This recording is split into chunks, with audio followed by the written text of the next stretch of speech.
जादुई गधा भाग 2।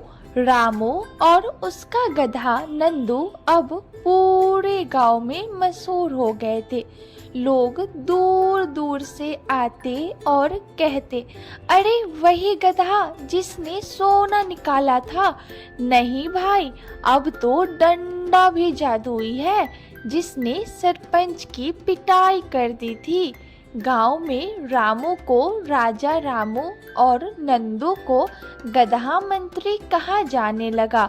यह खबर धीरे धीरे पड़ोसी गांव और फिर राज्य की राजधानी तक पहुंच गई।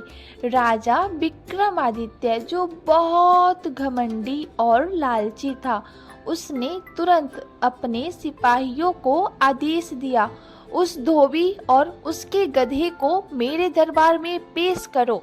रामू और नंदू दरबार में पहुंचे।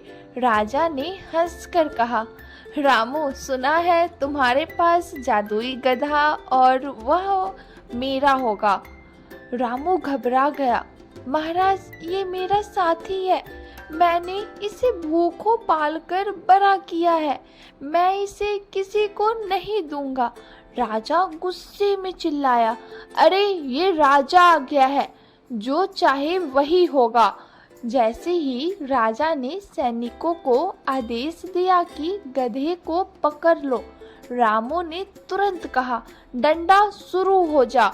और देखते ही देखते डंडा हवा में उड़कर सैनिकों को धराधर पीटने लगा। थप थप थप पूरा दरबार हिल गया। राजा डर कर घुटनों के बल गिर गया और बोला, रुको रुको, मुझे माफ कर दो रामू। रामू बोला, बस कर डंडा, और डंडा शांत हो गया। अब राजा ने डरते डरते कहा, रामू, तुम सच में ईमानदार हो। मैं तुम्हारे गधे को नहीं छीनूंगा, बल्कि मैं चाहता हूँ कि तुम मेरे राज्य के मंत्री बन जाओ। रामू ने विनम्रता से कहा, महाराज, मैं तो साधारण धोबी हूँ। मुझे मंत्री की कुर्सी नहीं चाहिए।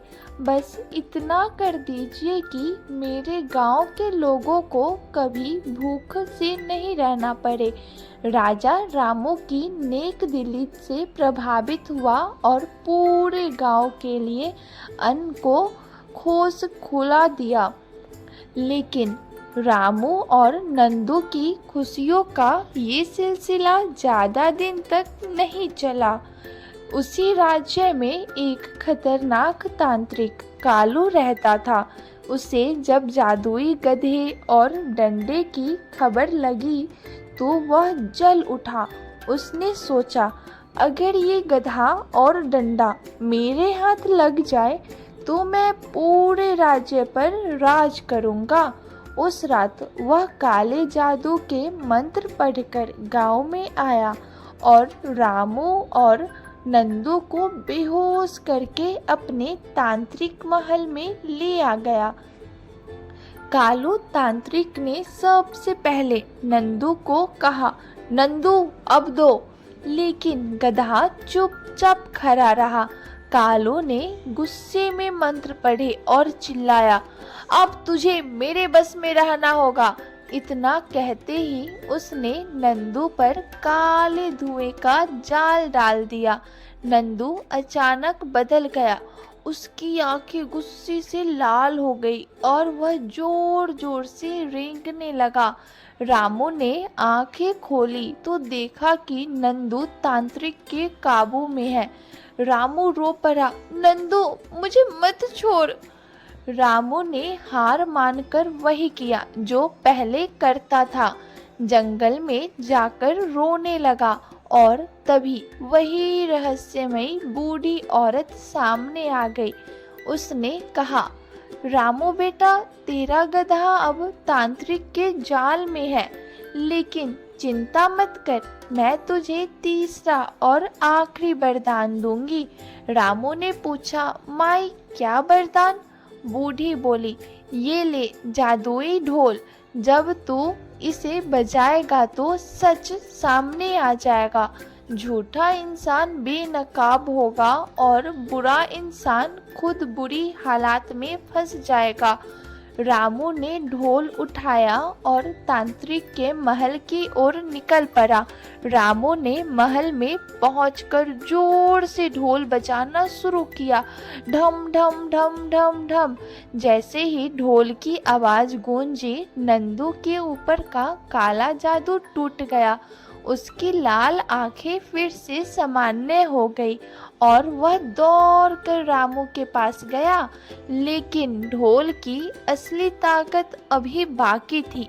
तांत्रिक कालू ढोल की आवाज सुनते ही चीखने लगा, नहीं, ये ढोल मत बजा।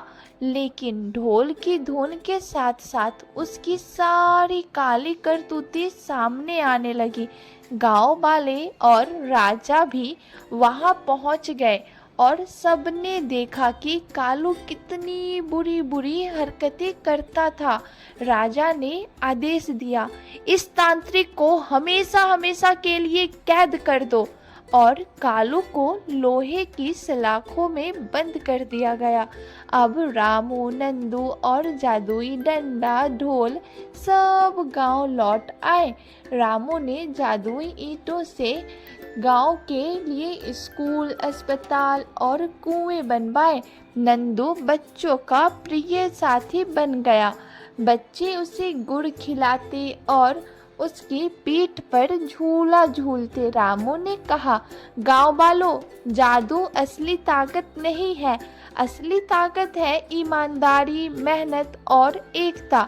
गांव वाले जोर से बोले, सही कहा रामू भैया, लालच हमेशा बर्बादी लाता है, झूठ और बुराई का अंत होता ही है, सच्चाई और नेकी ही इंसान का सबसे बड़ा जादू है। तो दोस्तों, आपको जादुई गधा भाग 2 की कहानी कैसी लगी?